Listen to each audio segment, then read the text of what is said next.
here. We'll say hello. Well, good afternoon. My name is Shelly Meharry. I'm President and CEO of the Community Foundation of Johnson County. Thank you so much for taking some time today to learn about the upcoming Johnson County Conservation Bond. I do know that we are calling this a lunch and learn. So the learning part for sure, we're able to provide. The lunch was really on your own. So if you are eating your lunch, feel free to keep your camera off, but we do really appreciate you joining. And for others who might be watching this a little bit later, we're also grateful for your interest. We're going to record this this presentation for others to watch at a later time. So as I begin today, I just want to begin by saying that the Community Foundation of Johnson County Board of Directors strongly supports the upcoming conservation bond referendum on November 5th. And the ballot is so important because it's focusing on clean water, expanding parks, and building more walking, hiking, and biking trails. This bond is not just an investment in our environment, but it's also an investment in our entire community's health, well-being, and future. We believe that access to clean water is a fundamental right and a cornerstone of public health. This bond enables critical efforts to protect our rivers, lakes, and groundwater from pollution and depletion, and showing pressures from development and climate change, we know that the time to act now to secure the health of our water and allow it to be a resource for generations to come. Our parks are the heart of our community spaces, and they provide places for our children to play, families to gather, and for all of us to connect with nature. This bond will expand and enhance park spaces throughout our area, ensuring that every resident, regardless of neighborhood or income, has access to high-quality outdoor areas. Parks aren't just green spaces, they're also community building spaces. And research shows that well-maintained parks are safe places for recreation, improve community mental health, and increase property values. In essence, they make our communities stronger, safer, and more vibrant. And finally, by expanding our networks of walking, hiking, and biking trails is also a powerful investment in our physical and mental health. Trails are free and accessible opportunities for exercise, recreation, and transportation. They connect people to nature and to each other and to local businesses.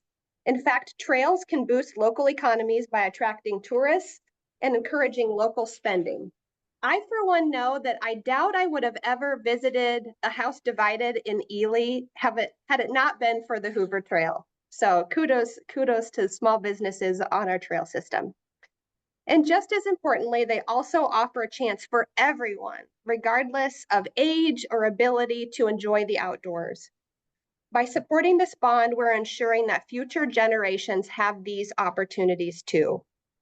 Ultimately, this bond reflects our organization's commitment to equality, equity, sustainability, and shared prosperity for all. Whether it's clean water, access to parks, or trails that bring us all together, these investments ensure that no one is left behind.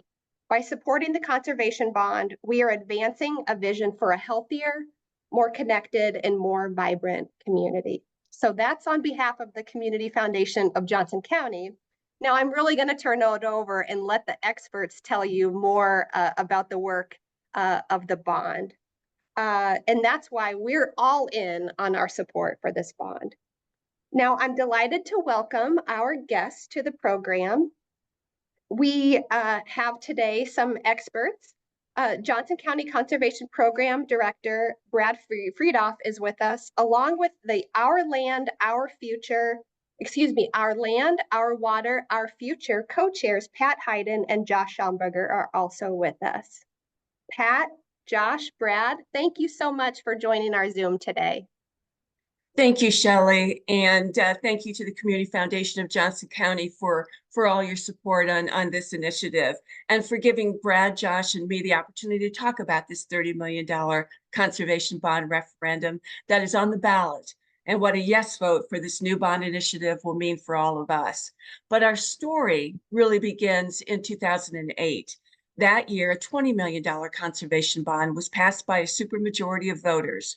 The bond was approved for the pre-authorization of land acquisition and other conservation purposes in order to develop lands for public access, to protect the water quality in rivers, lakes, and streams, to protect forests, natural areas, and wildlife habitat from development, and provide for parks and trails. And that's just what the 2008 bond has accomplished. To date, it has been utilized successfully for 15 different projects. It has leveraged an additional $17 million in grants, donations, and revenues, acquired almost 1,200 acres of land, and built over 9 miles of hard surface trails throughout the county. It's an impressive story and one we want to share with all of you. So let's now take a closer look at those 15 projects. And with that, I will turn it over to Brad.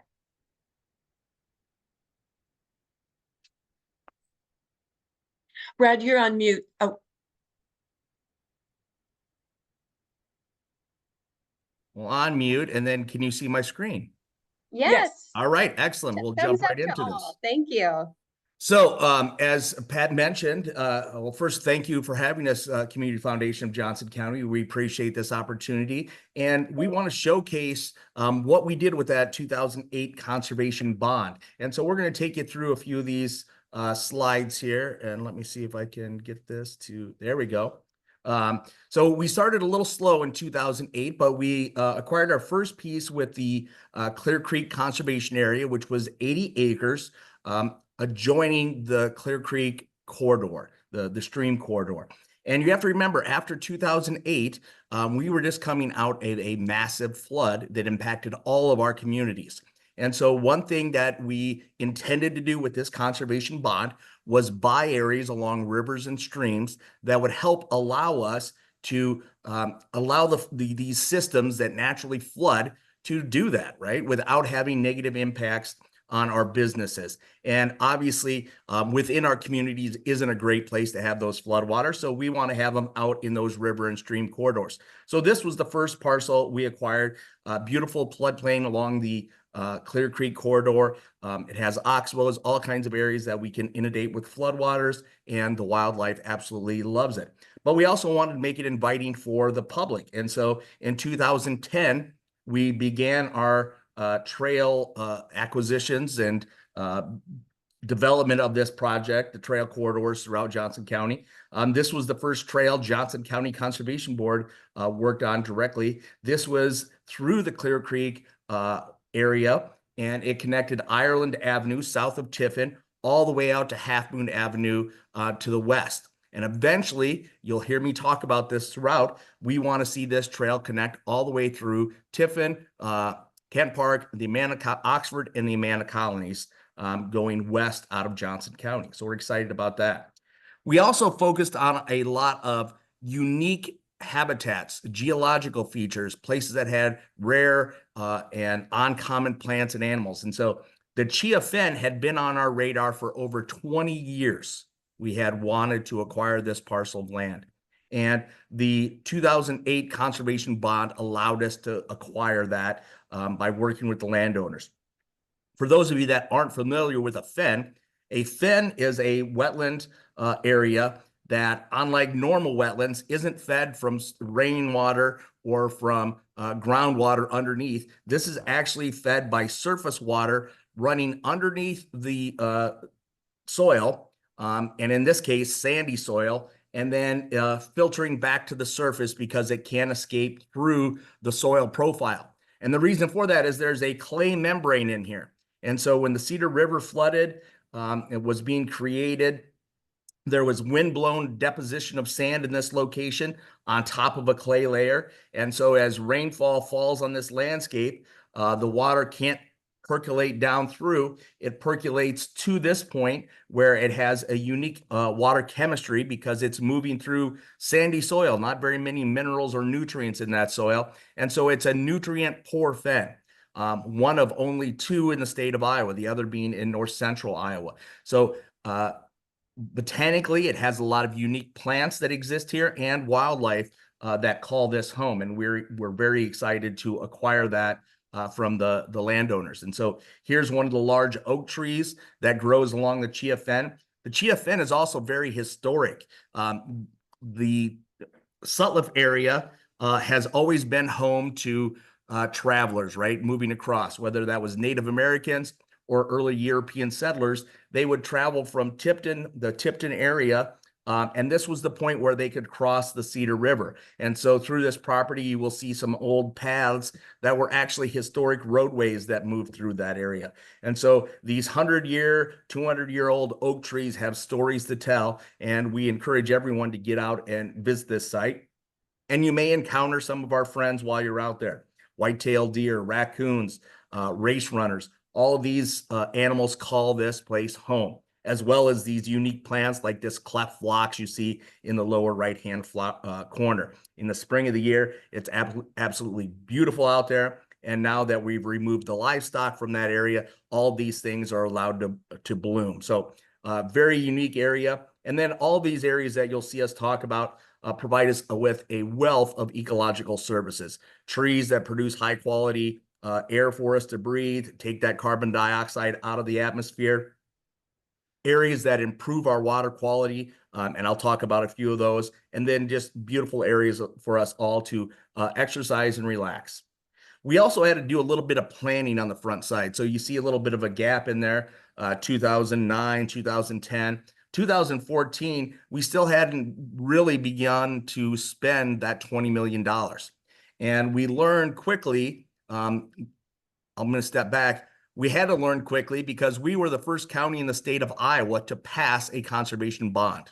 Since then, other counties like Lynn, Polk, Adams have passed conservation bonds. And this year it'll be us and Story County on the ballots, right? So it's another one of those hawk cyclone battles. Who's going to pass the conservation bond?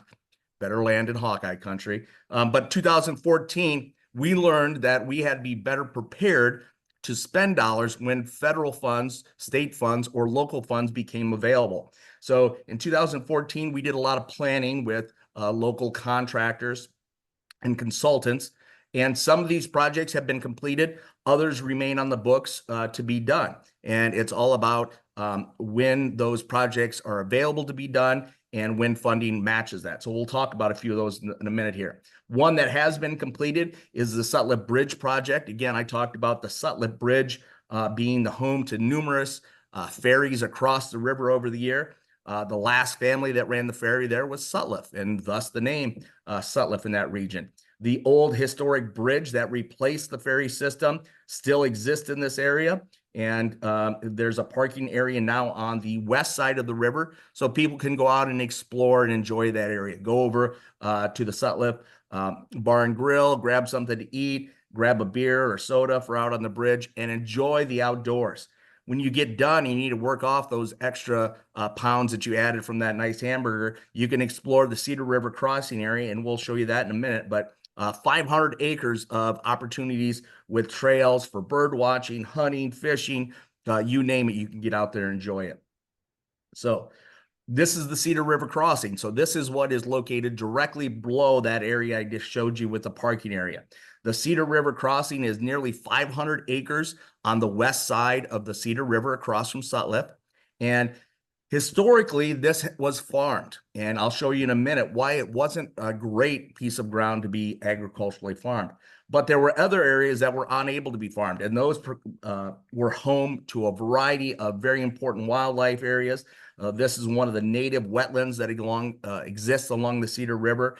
There were sand prairies that were hidden out there that we were able to identify and enhance, and so all those places were great.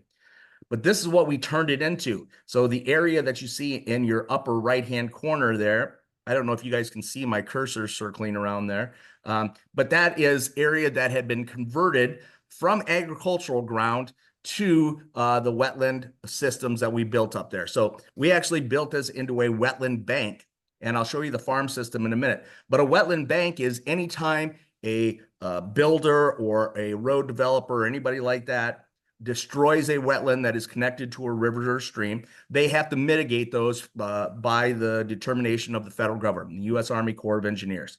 And for years, we were buying wetland bank credits in other counties. And our Board of Supervisors said, this is ridiculous. Why are we doing that elsewhere? We want the recreational opportunities that wetland banks provide. And so we were able to build one here.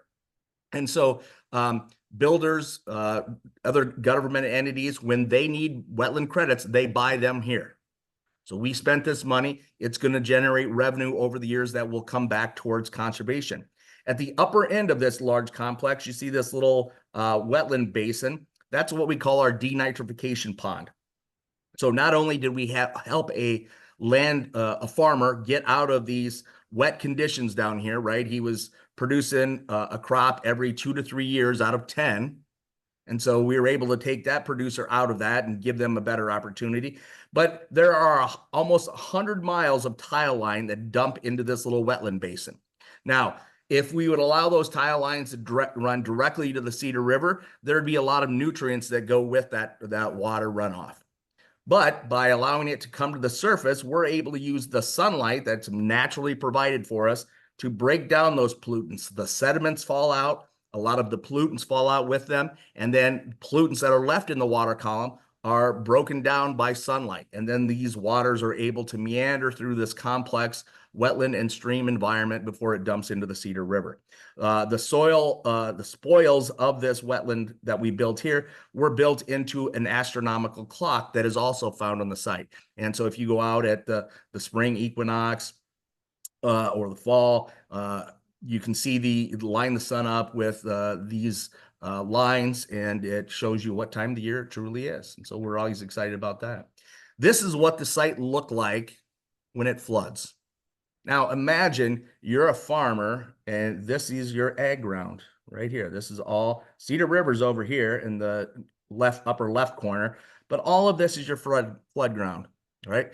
We don't grow rice in Iowa. It doesn't do well. And so agriculturally, this farmer was receiving flood crop insurance benefits, usually 7 times a year out of 10. And so we as taxpayers were paying for those, right? 60% of crop insurance comes from the taxpayers. The landowners pay the remaining 40%. And we just looked at this and go, this isn't a really good opportunity for this landowner or us as taxpayers.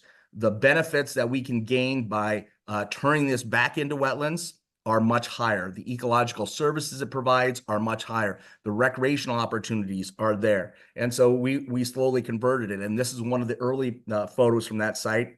You will see waterfowl hunters out here. You'll see people that love to go bird watching. You'll see people that just want to go walk with their dog and don't want to have to worry about encountering other people. And so the Cedar River Crossing is an exciting opportunity and place for people to visit.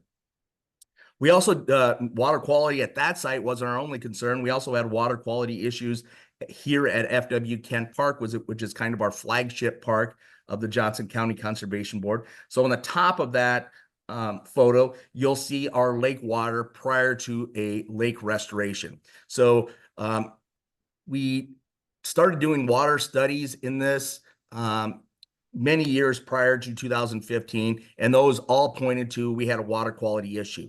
We hadn't directly identified where that water quality issue was, but we knew we needed a full-blown lake restoration to address it correctly. So we drained the wetland or Kent Park Lake, and you can see that in the lower picture. And we started doing all kinds of work within the lake bed itself and in the watershed above the lake. And so in these photos, you see some of the in-lake restoration work we did to improve access, to improve plants, places for fish and plant communities to grow. And in the lower right corner, you'll actually see us installing plants. And those plants utilize the nutrients that were causing those algae blooms.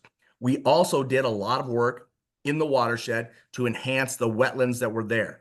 A lot of the wetlands that we had installed had outlived their life, right? They are basically places for sediment to fall out, and they had been filled. And so every time we got a heavy rainfall event, even though it was a wetland, it was actually flushing sediment and nutrients into the lake. So we restored all those, replanted those, and we have high quality water here at FW Kent Park. We were one of the few natural aquatic environments you could visit this summer without having to worry about water quality issues.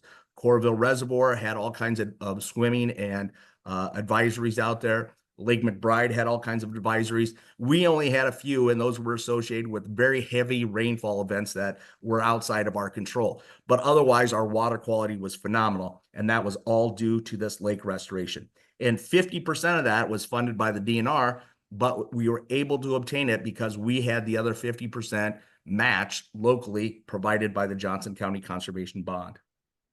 And this is what you see today if you would come out and visit here. You see all kinds of opportunities for people to fish and recreate, to swim, to boat, and they have no concerns about the water quality. The plant life is phenomenal, and that provides great homes for insects and all kinds of organisms that need to call this place home. And so we were really pleased with the outcomes of that investment, and we hope that continues for years in advance. We also talk about connectivity, right? We're all about communities. And so part of the goal of the 2008 Johnson County Conservation Bond was to connect communities. And so Johnson County Conservation has taken on the goal of building a destination triangle of trails, is what I like to call it or reference it as. And that triangle, if you can see my little triangle with my hands, I don't know, that's a pretty, but it runs from Cedar Rapids down along the Herbert Hoover Trail to West Branch back to Iowa City. We have all kinds of trails that connect through Iowa City, Coralville, and now out to Tiffin, and then Tiffin out to the Amana Colonies, and Amana Colonies back to Cedar Rapids. And we look at where people spend their recreation and their tourism dollars, and they want active recreation activities to do when they're on their vacation, right? We're not going to museums anymore, doing things like that. And if we are, it's part of a bigger picture. And so that's what we think we have here. So that large triangle of trails will give people opportunities to visit our smaller communities. Like Shelley said, you go up to House Divided in Ely. If that's not your flavor, you go over to Dan and Deb's Creamery and you grab some ice cream. And those same people then come down to Solon, and they hit the main street on Solon, and they go to Big Grove, and they go to the bike shop or the coffee shop or any of the restaurants out there. And so all of those things are great opportunities. We want to continue that and build those connections to all the different communities in Johnson County. And so this one, 5.9 miles, and it connects to all kinds of different trail corridors throughout Lynn and Blackhawk County. But most importantly, it connects, it connects to, I don't know why my phone's talking about Transformers. Sorry about that. It connects to the Cedar Valley Nature Trail, which goes all the way to Waterloo, Cedar Falls. And our brave co-chair, he has ridden that whole corridor up and back. And I think he can attest to the great workout it is and the great communities you get to visit when you make that route. He probably didn't have a lot of time to stop, so I'll have to write it again. But we look at all of those economic opportunities in those small communities. And we think that's part of the bigger picture of this conservation bond. Much like Cedar River Crossing, we did the same down here. This is the Peckman Creek Delta. This is on the Iowa River watershed. And the farmer in this case was Chris Westfall. And Chris had painted on his corn crib, which is just off Sand Road, a line that said 1993 underneath it. And that was the year of the 1993 flood. And his father told Chris, I've never encountered a flood like this. You will never encounter another one in your lifetime. Well, about 1.5 feet above that is a line that says 2008. Chris threw up his hands. He said, I'm done. And he went to one of the board of supervisors at that time and he said, where is the federal buyout program for agricultural ground? You guys have them for homes, you have them for businesses. How can I get out from underneath this? And at that time they said, well, there isn't a federal buyout program, but locally we have the people that you need to talk to. And they brought them to us as the Johnson County Conservation Board. And we said, that's exactly the habitat we're looking for. And so this farmer that had farmed that for generations, and his father had farmed that, was looking for an opportunity to get out, and we provided that. Chris was able to sell this farm to us, purchase another farm from a retiring farmer nearby, And he was able to improve his stake in the agricultural community and still see this preserved, and the conservation practices that he and his father had started so many years ago continue. And so these are some of the oxbows that go through that property. We will slowly be restoring that to native plant communities, enhancing the woodlands, and hopefully building more wetlands on this property as well. So we're really excited about that.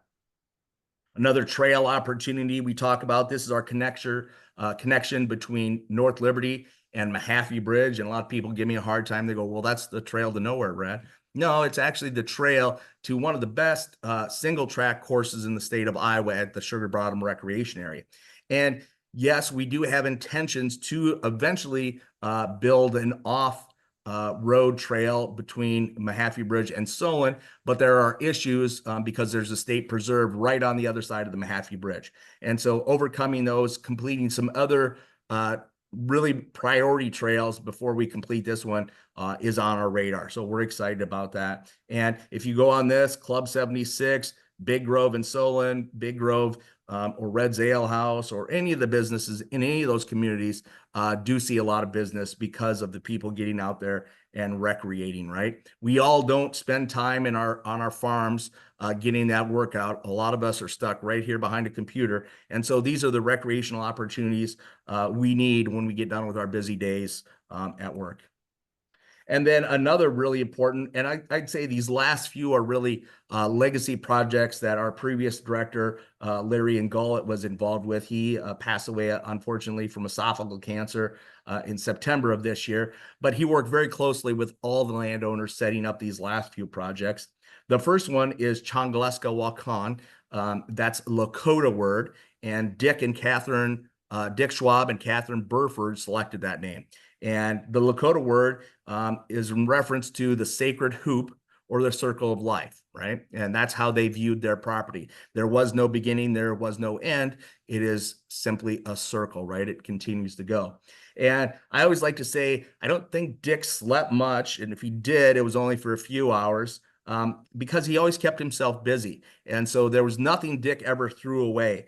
And on this property, he built all kinds of beautiful barns and structures, and we're going to take through a few of those. Now, when the Conservation Board first looked at this property, we really only wanted that big timber that's adjacent to the land that the Burr Oak Land Trust has, Big Grove as they refer to it. We wanted that, right? That's historic, high quality timber where a lot of the first pioneers to Johnson County showed up, and that's where they harvested wood for their homes and things like that, businesses. But Dick looked at us and he said, guys, you either take it all or you take none of it. This is my legacy, right? This is my story to tell. And so we said, okay, we want the timber, so I guess we're buying it all. And he gave us a great deal. A lot of the structures you'll see were donated. A lot of the equipment that's in them, he donated, and it generates some revenue. So we have the Celebration Barn, not to be confused with the Celebration Farm on Highway 1.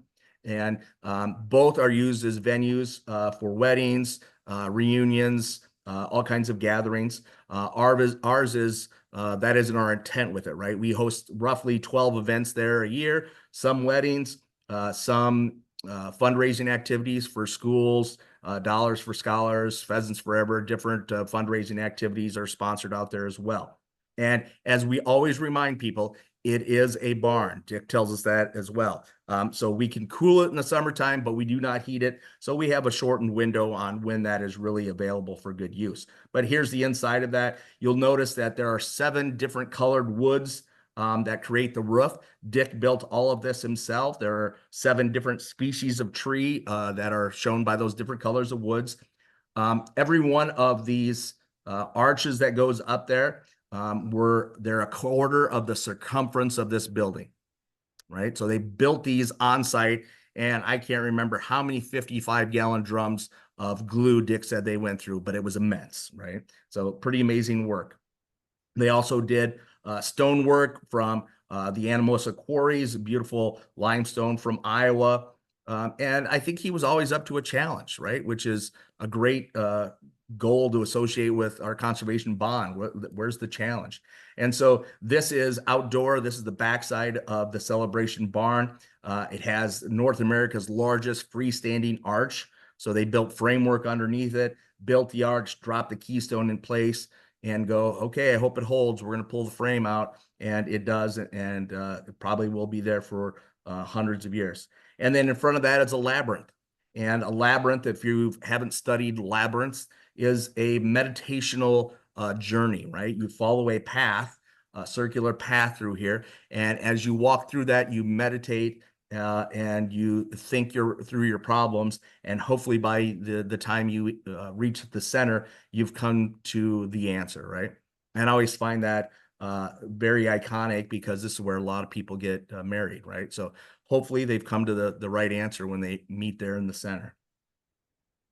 We also support community-sustained agricultural systems. This is Bountiful Harvest. They grow in our gardens right there. Kate Edwards has her farm just across the road, and beautiful or food that's grown locally, which we think is very important. And then we have a huge story. This is a caboose that was restored by Jerry Meniga and his wife, shown here. And Jerry was looking for a home, and Dick said, well, I'll build you a shed. You can store it here. So that has now been donated to the conservation department, and we're looking for ways to get people out of there. I don't know, maybe this needs to be an Airbnb too, because it is fully restored. Probably not as luxurious as most people would look for, but that's how, if you were a railroad worker, that's how you lived. And then the numerous other barns on the property. Dick always said, I built a barn and then I filled it with stuff and I'd build another barn.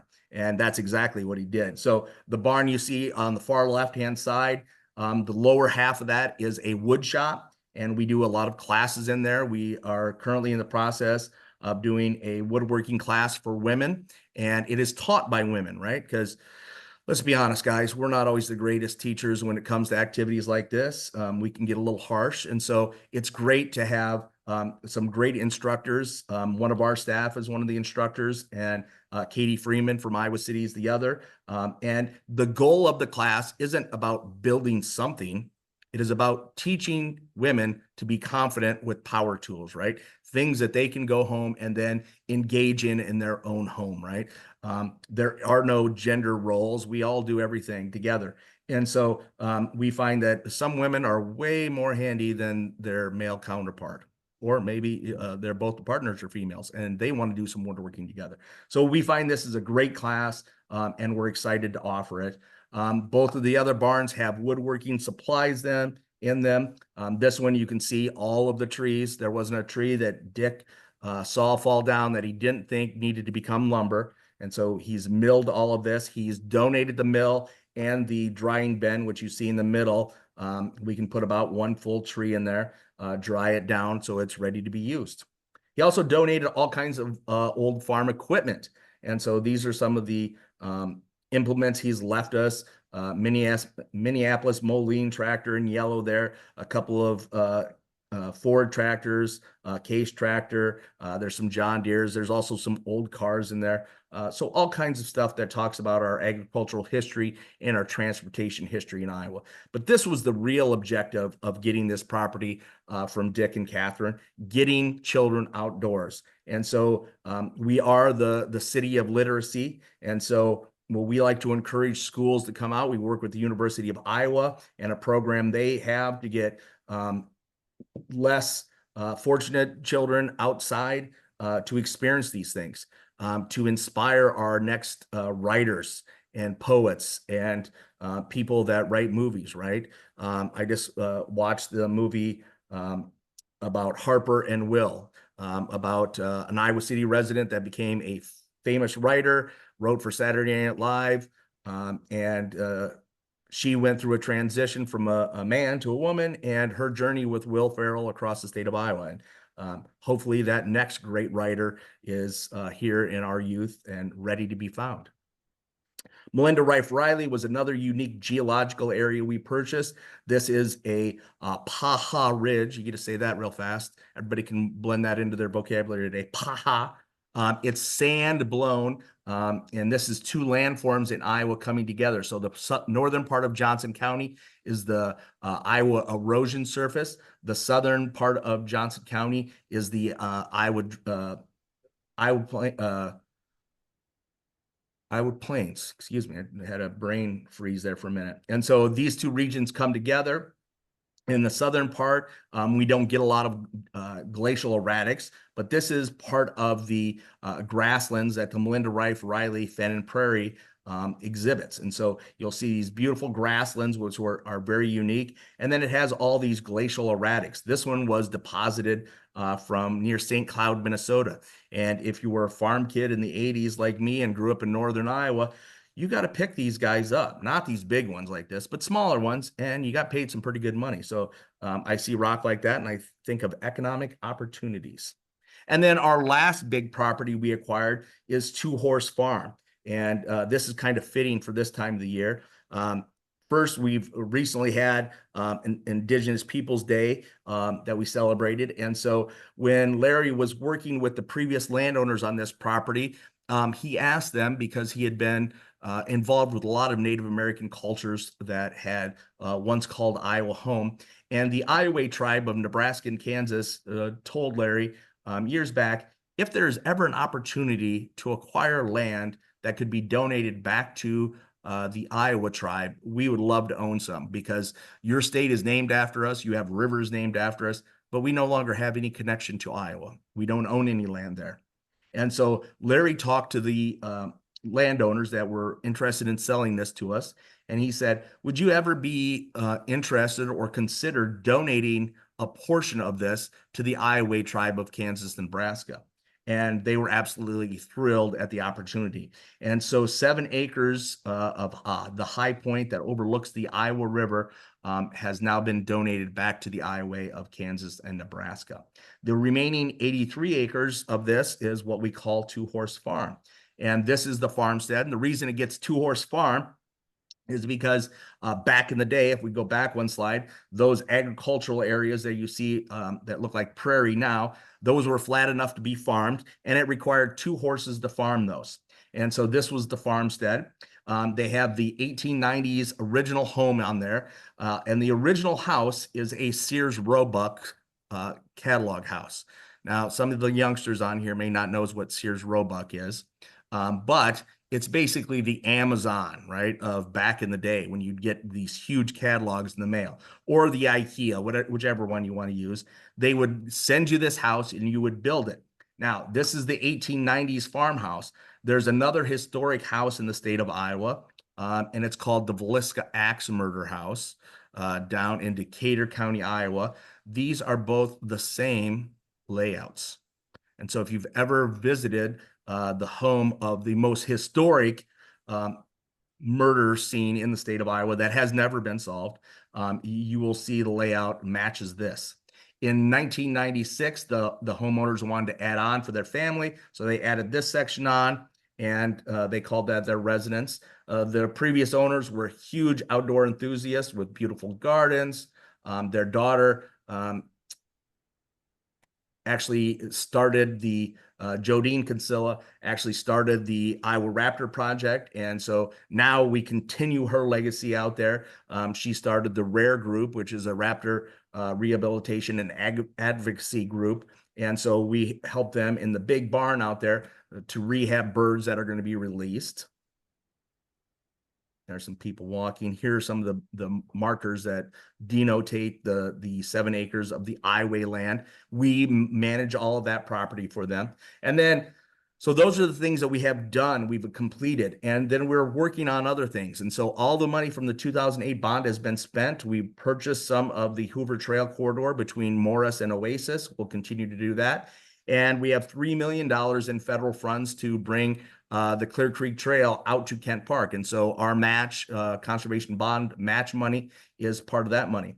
And as Pat talked about at the beginning, we leveraged a lot of this money. This is an investment for our community, right? This isn't just give me your money and I'm going to go spend it. This is your money to help us leverage other funds. And so with the 2008 bond, we got nearly 17 million in grants, donations, and generating revenue generating opportunities in that. And Pat talked about all the other stuff. So that is where we wrap up. That's what we did with the 2008 bond. And we're looking forward, if there is an opportunity, if the taxpayers and voters of Johnson County approve it, we would like to continue a path moving forward in the same direction as the 2008 conservation bond. Thank you. All right, so thank you, Brad. My name's Josh Schamberger, and I'm the president of Think Iowa City and the Iowa City Area Sports Commission, and I've been here for just short of about 24 years. And so I was really honored early on to be asked to kind of co-chair this effort with Pat, who's somebody obviously we all have admired for a long time now, and many of her roles in the community. Uh, and Brad, I mean, it's hard not to sit there and listen to Brad, and I've sat and listened to that presentation a lot of times now, and every single time it just gets me excited and fired up. And I've used the word infectious because that's Brad's. He is an infectious personality in a good way. He really. We just couldn't have a better leader, really, in the state, and I would argue maybe the country than Brad leading our conservation efforts here in Johnson County. So what we're trying to do here and what the ask is just more of the same. And I don't think you could have a better track record since 2008 than these 15 projects and all that has been done. I part of my job here with the campaign has been to try to raise some money to get the campaign and word out and attend some presentations and speaking opportunities with Pat and Brad. And one of the meetings I recall early on when I was asking a local bank president for some money towards this campaign and to get the word out was, he asked me, well, Josh, what does this have to do with our bank? I mean, I'm trying to help me with the connection here. And I said, it has everything to do with your bank. I mean, I would encourage you to leave this meeting today and just send a company-wide email and ask every one of your employees whether or not they've visited any of these parks or been on any of these 9 miles of trails with their family, with their dogs, walking, bikes, whatever. And I'd be willing to bet you, a dinner that that survey comes back over 90%. So that's what it means. It truly ties into quality of life. It ties into community betterment. And, in the job that I have here as one of the economic development leads and directors in the community, it certainly ties into economic development. You can go up and visit Solon or Ely, which technically is in Lynn County, but in any of these communities, Tiffin, and you can find out what that trail connectivity has done for their economy. And so it's a big, big part. The first question we get to ask is, this is all great. What's it going to cost? And so that's certainly, there's a cost associated with this, but it's something we can invest in. And that's the way I think we see it, as an investment and something we can control. And essentially what it's going to cost is it's going to cost an additional $2.09 for every 100,000 of assessed value that you live in or your house. So if you live in a $300,000 home in this community, it's going to cost you an additional $6.27. So in many ways, less than 1 cup of coffee, if you go to maybe Starbucks, for the entire year. To continue this momentum, to keep it going, we're currently paying $5. That's what the current conservation bond is. So when you see it on the ballot language as 709, it's the current bond and the additional $2.09. So that's what we're talking about here. Again, it is an investment. But I think the return is far is just an incredible return on that investment, and so that's where we're hopeful. We're continuing. As far as what maybe some people disagree with the conservation bond, quite honestly, to kind of just put that out, we haven't heard much. The only opposition we've heard is from the Farm Bureau, who's run some ads, and it's centered around taxes and there's been some comments that Johnson County Conservation only wants to pass this bond in the community to buy up precious agricultural farming land. Well, again, I take you back to the track record. They said they weren't going to do that in 2008, and they haven't done that. There's been two nice sized pieces of agricultural farm that were purchased. Brad ran through those. One of them was the Cedar Crossing area up near Sutliff, and the other one was down in Peckman. And both those farmers came knocking on the Conservation County's door, asking for a bailout, some help. That was land that was not going to be good agricultural land, but it is going to be great land for all the reasons Brad said, and really slowing down that river for flood mitigation and all of those sorts of things. Coralville's doing a fantastic job with that right now when you look at everything that's happening over along the Clear Creek and the Woodpecker Trail area. So outside of that, I think everybody is that we've heard, in principle is for this. So it does come down to that investment, and we would strongly encourage that it's an incredibly worthy investment. So we're happy to take any questions that anyone may have. Just really appreciate this opportunity. Very thankful to Brad for everything going forward. It is hard, we've met with all the editorial board meetings, and it is not 2008. The world has changed. And so anything you all can do that are listening to help us get the word out, we will go. If you're part of a 3-person quilting club or a cooking club or a book reading club, and you want us to come and visit with your group, we'd love to come visit with your group. Again, it's not 2008, and not everybody reads the paper anymore. They just look at their phone, and whatever algorithm is sending them information is the information they're getting. So we're doing all we can, and we'd appreciate any other avenues to kind of tell this incredible story over the past 16 years. Josh, with before we open it up for questions, I'd just like to remind people that they need to turn the ballot over. They need to flip it over. The referendum is, I think it's the last item on the ballot, and the back of the ballot is just as full as the front of the ballot. So don't give up, flip it over, and go to the bottom and vote yes. Great. Well, Josh, Brad, Pat, thank you so much for the information. I would love to open it if there's anyone who does have a question. We are monitoring the chat. You're welcome to put that information in the chat. I will add anecdotally, I moved back to Johnson County in 2019 after having moved away in 2006. And one of the first things we noticed when we moved back were the quality of the biking trails and connection to nature. And the other piece that we noticed was the community's investment in our public schools, right? The revitalization of our public school buildings. And I quickly learned that investment was made thanks to a bond. Our community understands that we need to invest in the things that we love. And if we want Johnson County to remain a vibrant place that people want to live, retire, have our kids come back to, we need to invest in it. And so these type of opportunities that benefit quality of life for all are really important. So kudos to all of you for leading this challenge. It is not a small feat at all. And also thank you to our Johnson County Board of Supervisors for agreeing to put this measure forth to our Johnson County residents. Great.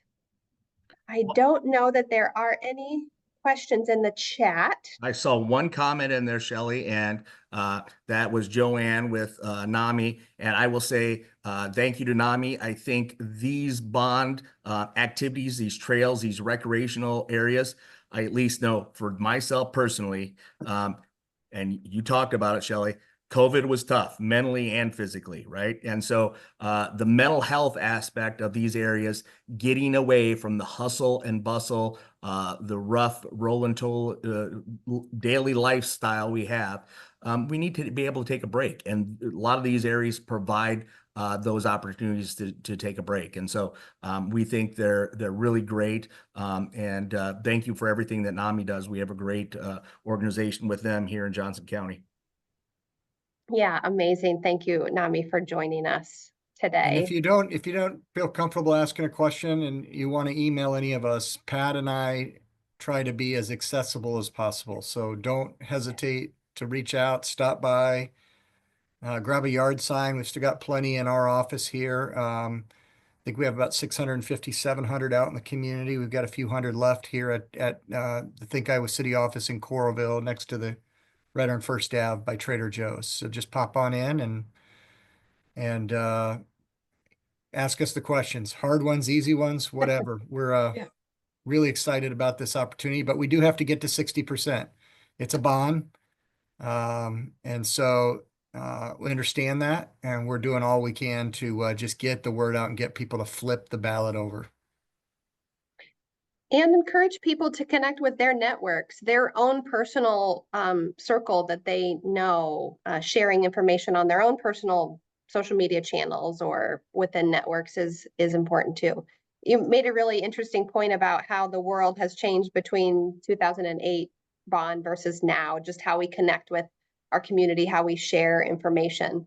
While it seems like there's many, many more methods of communication, it's also difficult to communicate it in some fashions as well. So great. Well, again, everyone, thank you so much for the time to join either live today, or if you're watching this recording elsewhere, we really appreciate your interest in the conservation bond. Remember to flip your ballot to the back and vote yes on the bond. And we hope to see you out on the trail, in the community, in a park. Thanks so much, everyone. Thank you, Take good Shelley. care. Thank Thank you. you. Have a great day, everybody. Get outdoors.